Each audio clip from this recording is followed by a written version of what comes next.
Hello दोस्तों, क्या हाल चाल। स्वागत है आपका संस्कार एजुकेशन के इस डिजिटल प्लेटफॉर्म में। तो दोस्तों, जैसा कि आप जानते हैं कि आज है 14 जुलाई और 14 जुलाई से आपके जो एसएससी सीजीएल का एग्ज़ाम है वो हो चुका है का स्टार्ट।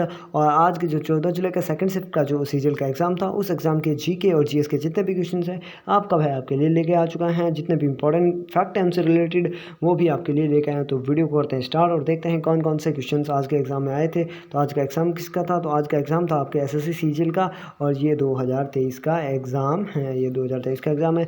तो वीडियो को पहले आप लाइक कर दें और चैनल पर नए हैं तो चैनल को सब्सक्राइब कर दें। और देखते हैं कौन कौन से क्वेश्चन आज के एग्ज़ाम से हमसे पूछे गए थे। तो देखते हैं पहला ही क्वेश्चन। तो पहला ही क्वेश्चन आपके आता है जीके से। बहुत ही शानदार क्वेश्चन था आज का। तो पहला क्वेश्चन आता है कि चंदेरी की लड़ाई में बाबर ने किसे पराजित किया था? यानी जो चंदेरी की लड़ाई हुई थी उसमें बाबर ने किसे हराया था? चंदेरी की लड़ाई में बाबर ने किसे पराजित किया? तो चंदेरी का लड़ाई पहला तो देख लेते हैं कि चंदेरी का युद्ध है वो कब हुआ था। चंदेरी का युद्ध 29 जुलाई 1528 में मुगलों और राजपूतों के मध्य लड़ा गया था। और ये तो जो बाबर था, बाबर ने इस युद्ध में आपके मेदिनी राय खंगार को हराया था। किसको हराया था? तो मेदिनी राय खंगार को हराया था। और युद्ध में जो पुरुषों ने वीरगति पाई थी उनकी महिलाओं ने जौहर किया और सामूहिक आत्मदाह की थी। उसके बाद देखते हैं नेक्स्ट क्वेश्चन। नेक्स्ट क्वेश्चन आपसे आता है, पूछा गया था कि दस्कतिया है वो भारत के किस क्षेत्र का लोकप्रिय लोक रंगमंच का एक रूप है? तो इसका सही उत्तर हो जाएगा आपका उड़ीसा। कहाँ का? तो उड़ीसा। दस्कतिया है वो आपके दस्कतिया उड़ीसा के क्षेत्र में लोकप्रिय लोक रंगमंच का एक रूप है। यानी ये कहाँ का है दस्कतिया? ये जो आपके दस्कतिया है वो कहाँ का है? तो ये आता है आपके उड़ीसा का आता है। और देखते हैं इसे दूसरा क्वेश्चन कौन सा आपसे पूछा गया था। तो एक क्वेश्चन आपसे पूछा गया था निम्नलिखित में से किस नृत्य का संबंध गुरु विपिन सिंह से है? यानी गुरु विपिन सिंह है उनका संबंध किस नृत्य से है? तो गुरु विपिन सिंह मणिपुरी नृत्य के निर्देशक, कोरियोग्राफर और शिक्षक हैं। यानी जो गुरु विपिन सिंह हैं उनका संबंध किससे है? तो गुरु विपिन सिंह का संबंध है आपके मणिपुरी नृत्य से। किससे? मणिपुरी नृत्य से है। और ये मणिपुरी नृत्य के निर्देशक भी हैं, कोरियोग्राफर हैं और उसके शिक्षक भी थे। उसके बाद देखते हैं इससे रिलेटेड फैक्ट और कौन कौन से हैं। देखते हो ये जो आपके भरतनाट्यम है ये कहाँ का है? तो ये तमिलनाडु का है। और इसके कलाकार कौन है? तो इसका कलाकार यामिनी कृष्णमूर्ति हो जाएगा, सोनल मानसिंह हो जाए, रुक्मणी देवी हो जाएगा और मृणाली साराभाई भी हो जाएगा। उसके बाद देखते हैं कथक। तो कथक कहाँ का है? कथक है उत्तर प्रदेश का। और इसके जो प्रमुख आपके क्या कहते हैं इनका जो व्यक्ति कौन है? तो बिरजू महाराज हो जाएगा, लच्छू महाराज हो जाएगा, सितारा देवी हो जाएगा और सुखदेव महाराज भी हो जाएगा। उसके बाद में देखते हैं कथकली। कथकली आपके केरल का है। और इसके आपके नारायण मेनन हो जाएगा, उदय शंकर हो जाएगा, कृष्ण नायर और मृणाली साराभाई भी हो जाएगी। तो आपके मृणाली साराभाई एक तो आती हैं कथकली में और एक आती हैं किसमें आती हैं? तो एक आती है आपके भरतनाट्यम जो कि तमिलनाडु का है और कथकली है आपके केरल का लोक नृत्य है यानी शास्त्रीय नृत्य। उसके बाद देखते हैं कचिपुड़ी। कचिपुड़ी कहाँ का? है आंध्र प्रदेश का है। इसमें यामिनी कृष्णमूर्ति, राधा रेड्डी, राजा रेड्डी, स्वप्न दुशूरी, लक्ष्मी नारायण शास्त्री भी आते हैं। उड़ीसा में उड़ीसा का जो शास्त्रीय नृत्य की बात करें तो वो आता है उड़ीसा का उड़ीसी है यानी उड़ीसी है वो कहाँ का है? तो ये वो उड़ीसा का है। उसके बाद में इसके जो प्रमुख व्यक्ति हैं वो सोनल मानसिंह हो जाएगा, किरण सैला हो जाएगा, माधवी मुदगल हो जाएगा और कालीचरण पटनायक हो जाएगा। इसी तरह मणिपुर का जो मणिपुरी लोक नृत्य है मणिपुरी शास्त्रीय नृत्य है ये मणिपुर का है। इसके प्रमुख व्यक्तियों में गुरु अमली सिंह हो जाएगा, आमंत सिंह हो जाएगा, झामरी बहनें हो जाएंगी, सविता मेहता, कलावती देवी और चारू माथुर हो जाएंगी। और देखते हैं नेक्स्ट क्वेश्चन कौन सा आपसे पूछा गया था। इससे पहले देखते हैं और कुछ जो भी आपके इससे रिलेटेड पूछा गया था। तो वो था आपका मोहिनीअट्टम। और देख लेते हैं इनसे जो आपका क्वेश्चन था उससे रिलेटेड फैक्ट में आता है मोहिनीअट्टम कहाँ का है? तो मोहिनीअट्टम आता है आपके केरल का। और इसके प्रमुख व्यक्तियों में आता है आपके कल्याणी अम्मा आती हैं, भारतीय शिवाजी आते हैं, रागिनी देवी आती हैं, हेमा मालिनी आती हैं और गीता नायक आती हैं और एक आता सतारिया। ये आपके असम का शास्त्रीय नृत्य है। उसके बाद में देखते हैं नेक्स्ट क्वेश्चन आपसे कौन सा पूछा गया था।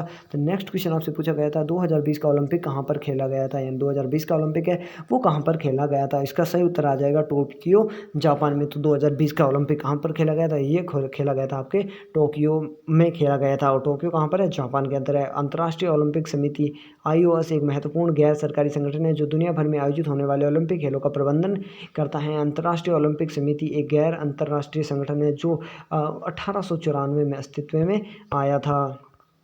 और देखते हैं इससे रिलेटेड फैक्ट क्या है। तो इससे रिलेटेड फैक्ट में आता है टोक्यो 2020 ने आधिकारिक खेल आदर्श वाक्य यूनाइटेड बाय इमोशन प्रकाशित किया था।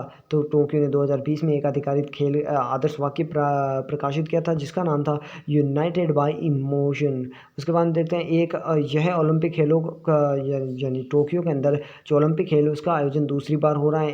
पहली बार कब हुआ था? तो पहली बार हुआ था 964 या 1964 में हुआ था और दूसरा हुआ था 2020 के अंदर हुआ था। उसके बाद देखते हैं और क्या है इससे रिलेटेड। तो इससे रिलेटेड आएगा ग्रीष्मकालीन ओलंपिक का स्थान से, यानी 2024 का जो ओलंपिक है वो पेरिस फ्रांस के अंदर होना है। 2016 का काम था तो वो होता है रियो डी जनेरियो ब्राज़ील के अंदर। और 2028 का जो ओलंपिक है वो आगा आपके यूएसए यानी संयुक्त राज्य अमेरिका के अंदर होगा। उसके बाद देखते हैं नेक्स्ट क्वेश्चन। नेक्स्ट क्वेश्चन क्या था? तो नेक्स्ट क्वेश्चन आपसे पूछा गया 36वें राष्ट्रीय खेल का आयोजन कहाँ पर हुआ था, यानी 36th नेशनल खेलों का आयोजन कहाँ पर हुआ था? तो ये हुआ था गुजरात के अंदर हुआ था। ये कहाँ पर हुआ था? 36वें संस्करण गुजरात में पहली बार खेलों की मेज़बानी की थी और शानदार 36वां ऐसा कुछ रहा होगा। उसके बाद देखते हैं इससे रिलेटेड कुछ और फैक्ट भी देखते हैं। राष्ट्रीय खेल 2022 गुजरात के 6 शहरों अहमदाबाद, गांधीनगर, सूरत, वडोदरा, राजकोट और भावनगर में आयोजित किया गया था। यानी 2022 का जो संस्मरण कौन सा था? तो ये 36वां संस्मरण था। हुआ कब था? तो 2022 के अंदर हुआ था। कहाँ पर हुआ था? गुजरात के कितने शहरों में? अहमदाबाद, गांधीनगर, सूरत, वडोदरा, राजकोट और भावनगर में आयोजित किया गया था। और देखते हैं इससे रिलेटेड फैक्ट क्या हैं। तो वो आते हैं आपके 36वें यानी आपका जो 36वां खेल है उसमें सर्विसेज ने सबसे ज़्यादा 40 स्वर्ण पदक, 25 रजत और 24 कांस्य पदकों के साथ कुल मिलाकर 89 पदक जीतकर सबसे ऊपर था। उसके बाद में आता हरियाणा ने 25 स्वर्ण 22 रजत और 19 कांस्य के साथ 66 पदक जीतकर दूसरे स्थान पर रहा। शुभंकर, अगर इसके शुभंकर की बात करें तो इसका शुभंकर था सावज। क्या था? सावज इसका शुभंकर था। यह खिलाड़ियों के व्यक्तित्व और लक्षणों जैसे आत्मविश्वास, जोश, प्रेरणा, सफल होने की आंतरिक इच्छा पर ध्यान केंद्रित कराता है। और सावज का अर्थ होता है आपके गुजराती भाषा में होता है इसका उदारवाद। उसके बाद में देखते हैं नेक्स्ट क्वेश्चन। नेक्स्ट क्वेश्चन क्या था? नेक्स्ट क्वेश्चन आपसे पूछा गया था कि मृच्छकटिकम का लेखन किसने किया था? तो इसमें मृच्छकटिका का लेखन किया था, यानी इसके रचनाकार हैं महाराज शूद्रक। मृच्छकटिकम अर्थात मिट्टी का खिलौना या मिट्टी की गाड़ी हो जाएगी। तो इसके रचनाकार कौन है? महाराज शूद्रक है। मृच्छकटिकम 10 अध्यायों का संस्कृत नाटक है जिसका श्री शूद्रक को दिया जाता है। इसे सामान्य तो दूसरी शताब्दी ईस्वी और से ईस्वी या ईसा पूर्व से 5वीं शताब्दी ईसा के बीच में एक किसी महान समय में रहने वाले माना जाता है, ऐसा कहा जाता है। और लेकिन हमसे पूछा गया था कि मृच्छकटिकम है इसका लेखन किससे किया था? तो महाराज शूद्रक ने किया था। उसके बाद में देखते हैं नेक्स्ट क्वेश्चन। नेक्स्ट क्वेश्चन आपसे पूछा गया था, थोड़ा छोटा कर ले, देखते हैं। नेक्स्ट क्वेश्चन पूछा गया था कंचनजंगा हिमालय के निम्नलिखित में किस भौगोलिक विभाजन के अंतर्गत आता है? जो कंचनजंगा है वो कंचनजंगा महान हिमालय के अंतर्गत आता है। हिमालय को उत्तर से दक्षिण की ओर निम्नलिखित 4 भागों में विभाजित किया जाता है। पहला आता है ट्रांस हिमालयन या आर पार हिमालयन जो लगभग 40 मीटर है, महान हिमालयन। और एक आता है पूर्व दक्षिण पूर्व पर उत्तर पूर्व करके एक हिमालय आता है, वो हिमालय उत्तर पूर्व हिमालय का एक श्रृंखला भी आते हैं जिसे महान दीवार के नाम से भी जाना जाता है। इन 4 भागों में बांटा जाता है। और कंचनजंगा किस भाग में आता है? तो कंचनजंगा आता है आपके महान हिमालय के अंदर आता है। उसके बाद देखते हैं नेक्स्ट क्वेश्चन। नेक्स्ट क्वेश्चन आता है कि एक भारतीय संगीतकार पंडित राम नारायण को संगीत वाद्य यंत्र खाली जगह को एकल संगीत वाद्य यंत्र के रूप में लोकप्रिय बनाने का श्रेय दिया जाता है। तो इसका हो जाएगा वो आपके वाद्य यंत्र क्या हो जाता है? वो हो जाएगा आपके सारंगी। पंडित राम नारायण एक भारतीय संगीतकार हैं जो संगीत वाद्य यंत्र सारंगी को एकल संगीत वाद्य यंत्र के रूप में लोकप्रिय बनाने का श्रेय दिया जाता है। तो किससे दिया जाता है? पंडित राम नारायण को दिया जाता है। उसके बाद देखते हैं नेक्स्ट क्वेश्चन। नेक्स्ट क्वेश्चन आपसे पूछा गया था कि तिब्बती बर्मा भाषा कौन सी है? जो तिब्बती बर्मा भाषा कौन सी है? 10 लाख से अधिक लोगों द्वारा बोली जाने वाली 8 भाषाएं हैं तिब्बती बर्मन भाषाएं हैं। वो कौन सी है? बर्मी है, तिब्बती है, लाई है, सी है, केरेन है, मिताई है, हानी, जिम्पोंग। और कुल मिलाकर लगभग 50 से 1 लाख से अधिक इसके वक्ता हैं। तिब्बती बर्मी भाषा परिवार पूर्वी एशिया, दक्षिणी पूर्वी एशिया और पहाड़ी इलाकों में भारतीय उपमहाद्वीप में बोली जाने वाली लगभग 400 से अधिक लोगों द्वारा ये भाषा बोली जाती है। कितने? तो ये भाषा आपके 400 से अधिक क्षेत्रों में ये भाषा बोली जाती है। उसके बाद देखते हैं नेक्स्ट क्वेश्चन। थोड़ा सा छोटा कर लिए, बड़ा ही बड़ा हो रहा है। तो ये नेक्स्ट क्वेश्चन आपसे पूछा गया था कि किन 2 सालों के गणतंत्र दिवस पर कोई भी मुख्य अतिथि नहीं आया था, यानी ऐसे 2 साल बताने हैं जिन पर मुख्य अतिथि नहीं आए थे। आपके ऑप्शन में कुछ 4 दिए होंगे। इन वर्षों में गणतंत्र दिवस में परेड में कोई मुख्य अतिथि नहीं आया था, ये कोई थे। गणतंत्र दिवस की परेड के 10 मौक़ों को छोड़कर भारत में हमेशा कोई ना कोई अतिथि आता रहा है। वो 10 वर्ष कौन से हैं? वो 1952, 53, 56, 57, 59, 62, 64, 66, 67 और 1970। 1970 में RD यानी रिपब्लिक डे परेड के लिए भारत के कोई मुख्य अतिथि नहीं आया था। 2019 में कौन आया था? तो 2019 में आए थे दक्षिण अफ्रीका के राष्ट्रपति रामाफोसो। 2020 में 2020 में आए थे ब्राज़ील के राष्ट्रपति जायर बोलोसार। और 2021 में आए थे। 2021 में कोरोना की वजह से कोई नहीं आया था। और 2022 में भी कोरोना की वजह से कोई भी राष्ट्रीय अध्यक्ष शामिल नहीं हो पाया था। तो ऑप्शन में आपके साथ 20 और 21 दिए होंगे, वो आपके राइट आंसर हो जाएंगे।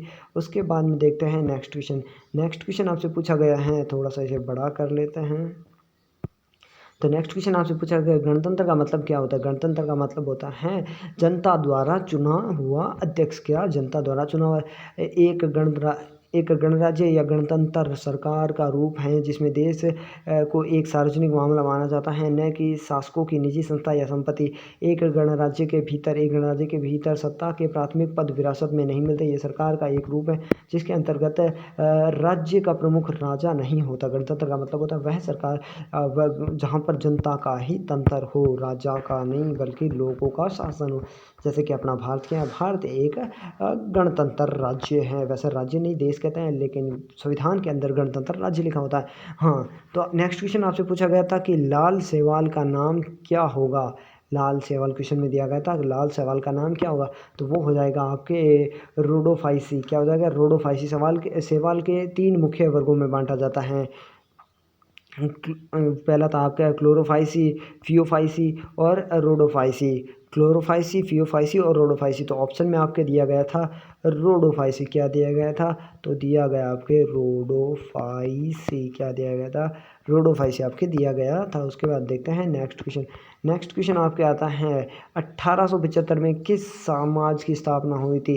तो 1875 में हुई थी आर्य समाज की स्थापना। आर्य समाज की स्थापना किसने की थी? तो वो की थी आपके दयानंद सरस्वती ने की थी। उसके बाद में नेक्स्ट क्वेश्चन था कि हाईकोर्ट के न्यायाधीशों को ट्रांसफ़र कौन करता है? तो वो करता है आपके राष्ट्रपति न्यायाधीशों को एक उच्च न्यायालय से दूसरे उच्च न्यायालय में स्थानांतरित करने का अधिकार रखता है। कौन करता है? तो राष्ट्रपति, प्रेसिडेंट। वह भारत के मुख्य न्यायाधीश से परामर्श के बाद इस आदेश को पालना करता है। संविधान के अनुच्छेद 222 यानी 2 के अंदर किसी भी न्यायाधीश को एक न्यायाधीश के स्थानांतरण के लिए एक उच्च न्यायालय से किसी अन्य न्यायालय में प्रावधान करता है। यानी अनुच्छेद 222 के अंतर्गत जो राष्ट्रपति हैं, जो आपके न्यायालयों के न्यायाधीश होते हैं, उन्हें एक न्यायालय से दूसरे न्यायालय में स्थानांतरित कर सकता है, वो भी किसके? भारत के मुख्य न्यायाधीश के परामर्श के बाद में। ये भी आप याद रखना। उसके बाद देखते हैं नेक्स्ट क्वेश्चन आता है, थोड़ा सा इसे नीचे कर लेते हैं। नेक्स्ट क्वेश्चन आता है चट्टान का निर्माण किस प्रकार होता है? जो चट्टान है उनका निर्माण किस प्रकार होता है? मुख्यतः आग्नेय या अवसादी या कांतिक, ये 3 प्रकार की चट्टानें होती हैं। आग्नेय चट्टानें पृथ्वी से तप्त मैग्मा के ठंडा होकर ठोस हो जाने से निर्मित होते हैं। हमारी पृथ्वी लगभग प्रारंभ में गर्म एवं पिघली अवस्था में थी। अतः पृथ्वी की ऊपरी आवरण का ठंडा होने से सर्वप्रथम आग्नेय चट्टानें बनी थी। चट्टानों का निर्माण किस तरह होता है? यानी जो पृथ्वी के अंदर से जो आपकी क्या निकलता है, ज्वालामुखियों का जो मैग्मा यानी लावा निकलता है, वो बाहर निकल कर क्या हो जाता है? ठंडा हो जाता है और वो चट्टानों में परिवर्तित हो जाता है।